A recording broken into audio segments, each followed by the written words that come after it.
আকাশবাণী খবর পড়ছি প্রবাল বন্দ্যোপাধ্যায়। এখনকার বিশেষ বিশেষ খবর। গুজরাট সফরের দ্বিতীয় দিনের প্রধানমন্ত্রী নরেন্দ্র মোদী আজও গান্ধীনগরের বিভিন্ন কর্মসূচি রয়েছে। বিদেশমন্ত্রী এস জয়শঙ্কর জানিয়েছেন, পাকিস্তানের জঙ্গি গোষ্ঠীগুলো সেদেশের বিভিন্ন শহরে খোলাখুলিভাবে নিজেদের কার্যকলাপ পরিচালনা করছে। বিজেপি সাংসদ রবিশঙ্কর প্রসাদের নেতৃত্বে ভারতের সর্বদলীয় প্রতিনিধিদের দ্বিতীয় দলটি গতকাল প্যারিসে এক অনুষ্ঠানে বলেন, সন্ত্রাসবাদের বিরুদ্ধে ভারত একজোট হয়ে লড়াই করছে এবং আগামী দিনেও তা করবে। রাষ্ট্রপতি দ্রৌপদী মুর্মু আজ রাষ্ট্রপতি ভবনে এক অনুষ্ঠানে পদ্ম পুরস্কার প্রাপকদের হাতে পুরস্কার তুলে দেবেন। নির্বাচন কমিশন রাজ্যসভার 8টি আসনে দ্বিবার্ষিক নির্বাচনের জন্য নির্ঘণ্ট ঘোষণা করেছে। সুইজারল্যান্ডের নটউইলে বিশ্ব প্যারা অ্যাথলেটিক্স গ্রাঁ প্রির পুরুষদের F42 বিভাগে ভারতের মহেন্দ্র গুর্জর নতুন বিশ্ব রেকর্ড করে ইতিহাস সৃষ্টি করেছেন। আসছে বিস্তারিত খবরে। প্রধানমন্ত্রী তার গুজরাট সফরের দ্বিতীয় দিনে গান্ধীনগরের মহাত্মা মন্দিরে বিশেষ অনুষ্ঠানে যোগ দেবেন। সেখানে তিনি বিভিন্ন দপ্তরে 5,536 কোটি টাকারও বেশি মূল্যের একগুচ্ছ উন্নয়ন প্রকল্পের সূচনা করবেন। সেই সঙ্গে 1,006 কোটি টাকা ব্যয়ে নির্মিত 22,000 বাড়ির উদ্বোধন করবেন। গুজরাট আরবান গ্রোথ সোসাইটির 20 বছর পূর্তি উপলক্ষে আজ তিনি এক বিশেষ অনুষ্ঠানে যোগ দেবেন। সেই সঙ্গে 2025 নাগরিক উন্নয়ন বর্ষেরও সূচনা করবেন। একটি জনসভাতেও তার ভাষণ দেওয়ার কথা রয়েছে। গুজরাটের নাগরিক চিত্র আরও পরিকল্পনা মাফিক করে উন্নত মানের প্রশাসনিক ব্যবস্থা গড়ে তুলতেই 2005 সালে এই উদ্যোগ নিয়েছিলেন তৎকালীন মুখ্যমন্ত্রী নরেন্দ্র মোদী। সেই নাগরিক উন্নয়ন বর্ষ সূচনার 2 দশক পূর্তি হল। শ্রী মোদী আজ গান্ধীনগরের অনুষ্ঠানে উপস্থিত হয়ে গুজরাটের নাগরিক উন্নয়নের জন্য একগুচ্ছ নতুন উন্নয়ন প্রকল্পের সূচনা করবেন। এর আগে গতকাল ভুজে এক জনসভায় শ্রী মোদী পাকিস্তানের তীব্র সমালোচনা করে বলেন, ভারত যখন মানুষের মধ্যে সংযোগ স্থাপনকারী পর্যটনকে উৎসাহিত করছে, তখন পাকিস্তান সন্ত্রাসবাদকে পর্যটন হিসেবে বিবেচনা করছে।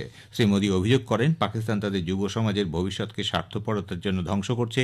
তিনি জোর দিয়ে বলেন, অপারেশন সিন্দুর সন্ত্রাসবাদের বিরুদ্ধে ভারতের জিরো টলারেন্স নীতিকে সম্পূর্ণরূপে স্পষ্ট করে তুলেছে। অপারেশন সিন্দুরকে মানবতা রক্ষা এবং সন্ত্রাসবাদের অবসানের লক্ষ্য হিসেবে অভিহিত করে প্রধানমন্ত্রী জানান, ভারত দৃঢ়ভাবে সীমান্তবর্তী সন্ত্রাসবাদের বিরুদ্ধে লড়াই করছে এবং যারা এই সন্ত্রাসবাদকে মদত দেয় তারা দেশের শত্রু বলেও তিনি উল্লেখ করেন।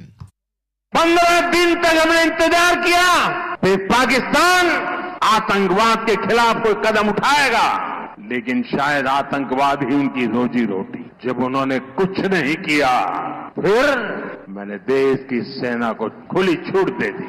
भारत के टारगेट पर आतंकवादियों के हेडक्वार्टर थे। ये दिखाता है कि हमारी सेना कितनी सक्षम और कितनी अनुशासित है।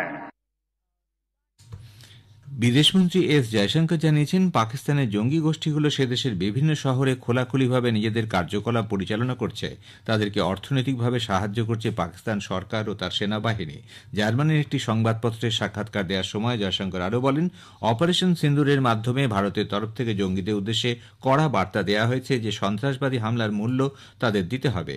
এ প্রসঙ্গে তিনি উল্লেখ করেন, পহেলগাঁও জঙ্গি হামলার পর ভারতের পাল্টা জবাব ছিল যথাযথ। পাকিস্তানের আকাশ নিরাপত্তা ব্যবস্থা যে ভারত নিষ্ক্রিয় করে দিতে পারে তা স্পষ্টভাবে বুঝিয়ে দেওয়া হয়েছে। স্বরাষ্ট্রমন্ত্রী অমিত শাহ সন্ত্রাস ও নকশালবাদের বিরুদ্ধে মোদী সরকারের অনড় অবস্থানের কথা পুনর্ব্যক্ত করেছেন। পহেলগাঁওতে নিরীহ পর্যটকদের নির্মমভাবে হত্যার ঘটনা স্মরণ করে শ্রী শাহ অপারেশন সিন্দুরের মাধ্যমে পাকিস্তানের সীমান্ত পেরিয়ে জঙ্গি ঘাঁটি ধ্বংস করতে ভারতের দ্রুত ও নির্ণায়ক তৎপরতার কথা উল্লেখ করেন। মহারাষ্ট্রের নান্দেদের শ্রী শাহ গতকাল বলেন, এই অভিযানের মধ্যে দিয়ে সমগ্র বিশ্বের কাছে এই বার্তা পৌঁছেছে যে নতুন ভারত দেশের জনগণ ও সার্বভৌমত্বের পক্ষে বিপজ্জনক যে কোনো হুমকির কড়া জবাব দিতে প্রস্তুত। প্রতিরক্ষামন্ত্রী রাজনাথ সিং বলেছেন, সরকার দেশের প্রতিরক্ষা শিল্পক্ষেত্রকে আরও শক্তিশালী করে তুলতে প্রতিশ্রুতিবদ্ধ। সেই সঙ্গে প্রতিরক্ষা ক্ষেত্রে রাষ্ট্রায়ত্ত সংস্থা ডিপিএসইউগুলি যাতে বিভিন্ন প্রতিযোগিতামূলক চ্যালেঞ্জের সফলভাবে মোকাবিলা করতে পারে সেই লক্ষ্যেও সব রকমের প্রয়াস চালানো হচ্ছে। প্রতিরক্ষামন্ত্রী গতকাল নতুন দিল্লিতে 8টি ডিপিএসইউ এর কাজের অগ্রগতি পর্যালোচনা করেন। মালদ্বীপের বিদেশমন্ত্রী ডক্টর আবদুল্লাহ খলিল পহেলগাঁওয়ে সন্ত্রাসবাদী হামলার তীব্র নিন্দা করেছেন। যে কোনো ধরনের সন্ত্রাসবাদী লড়াইয়ে মালদ্বীপ ভারতের পাশে আছে এবং তার মোকাবিলায় পূর্ণ সমর্থন জানাবে বলে তিনি জানান। ডক্টর খলিল 3 দিনের সফরে ভারতে এসেছেন। এই সফরে তিনি বিদেশমন্ত্রী ডক্টর এস জয়শঙ্করের সঙ্গে আলোচনা করেছেন। উভয় পক্ষে পরস্পরের স্বার্থ সংশ্লিষ্ট বিভিন্ন বিষয় নিয়ে আলোচনা হয়। জঙ্গি কার্যকলাপের পেছনে পাকিস্তানের সমর্থনকে বিশ্বের কাছে ফাঁস করে দিতে ভারতের সর্বদলীয় প্রতিনিধি দল বিভিন্ন দেশ সফর করে সন্ত্রাসবাদের বিষয়ে দেশের আপোষের নীতির কথা তুলে ধরছে। বিজেপি সাংসদ রবিশঙ্কর প্রসাদের নেতৃত্বে একটি প্রতিনিধি দল ফ্রান্স সফর করছে। শ্রী প্রসাদ গতকাল প্যারিসে সেখানে বসবাসকারী ভারতীয়দের সঙ্গে এক মতবিনিময় অনুষ্ঠানে বলেন, সন্ত্রাসবাদের বিরুদ্ধে ভারত একজোট হয়ে লড়াই করছে এবং আগামী দিনেও তা করবে। গোটা বিশ্বের সামনে একথা তুলে ধরতে চায় ভারত। শ্রী প্রসাদ আরও বলেন, সন্ত্রাসবাদের বিরুদ্ধে ভারতের অবস্থান সুস্পষ্টভাবে বিশ্বের সামনে তুলে ধরতেই 7টি সর্বদলীয় প্রতিনিধি দলকে বিভিন্ন দেশে পাঠানো হয়েছে। We have come with great degree of pain and agony, but also there is a resolve that India will stand together in the fight against terrorism and tell the world that India is indeed united.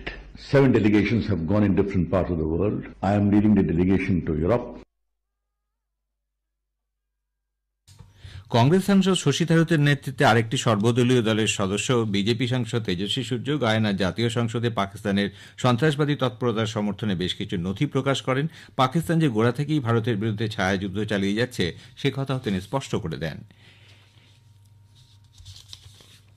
বিদেশ সচিব বিক্রম মিস্ত্রি 3 দিনের সফরে আজ মার্কিন যুক্তরাষ্ট্রে যাচ্ছেন। এই সফরে তিনি ওয়াশিংটন ডিসিতে মার্কিন প্রশাসনের শীর্ষ আধিকারিকদের সঙ্গে সাক্ষাৎ করবেন। চলতি বছরের ফেব্রুয়ারি মাসে প্রধানমন্ত্রী নরেন্দ্র মোদীর আমেরিকা সফরের সময় যেসব ক্ষেত্র নিয়ে কথা হয়েছিল সেগুলি খতিয়ে দেখবেন বিদেশ সচিব। খবর শুনছেন আকাশবাণী থেকে। রাষ্ট্রপতি দ্রৌপদী মুর্মু আজ রাষ্ট্রপতি ভবনে এক অনুষ্ঠানে পদ্ম পুরস্কার প্রাপকদের হাতে পুরস্কার তুলে দেবেন। এবছর সরকার মোট 139 জনকে পদ্ম পুরস্কার দেওয়ার কথা ঘোষণা করেন। এর মধ্যে 7 জনকে পদ্মবিভূষণ, 19 জনকে পদ্মভূষণ ও 113 জনকে পদ্মশ্রী। এর আগে রাষ্ট্রপতি প্রথম পর্যায়ে পুরস্কার বিতরণের অনুষ্ঠানে 71 জনকে পদ্ম পুরস্কার প্রদান করেন। আজ তিনি 68 জনকে এই পুরস্কারে ভূষিত করবেন।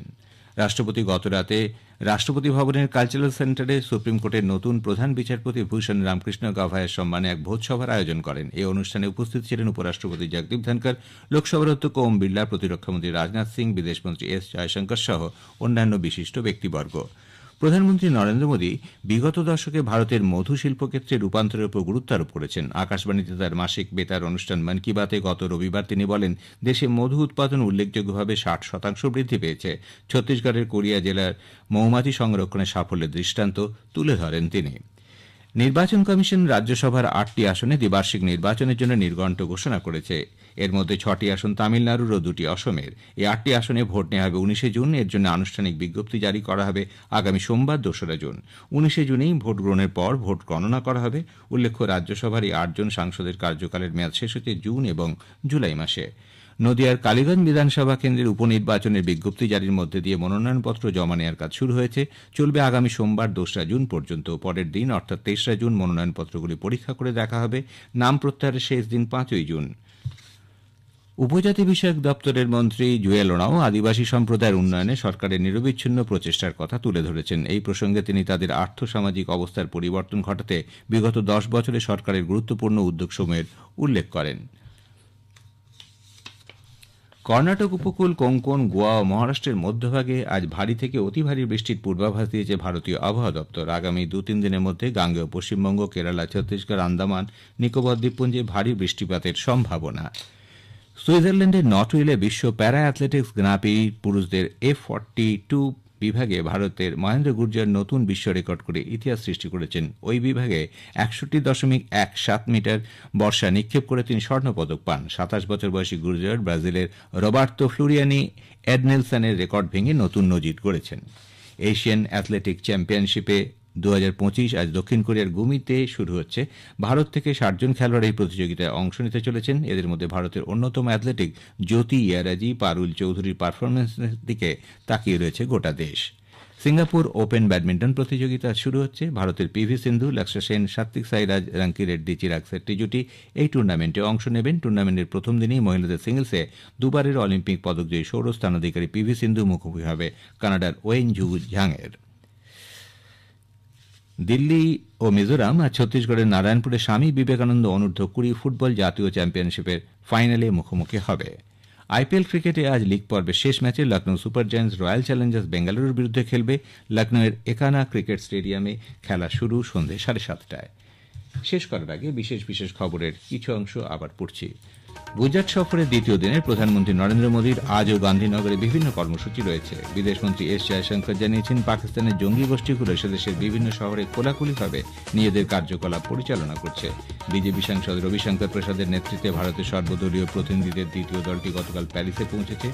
এক অনুষ্ঠানে সাংসদ বলেন, সন্ত্রাসবাদের বিরুদ্ধে ভারত একজোট হয়ে লড়াই করছে এবং আগামী দিনেও তা করবে। সুইজারল্যান্ডের নটউইলে বিশ্ব প্যারা অ্যাথলেটিক্স গ্রাঁ প্রির পুরুষদের F42 বিভাগে জ্যাভলিন থ্রোয়ে ভারতের মহেন্দ্র গুর্জর নতুন বিশ্ব রেকর্ড করে ইতিহাস সৃষ্টি করেছেন। খবর শেষ হল। এরপর স্থানীয় সংবাদ 10টা 10 মিনিটে।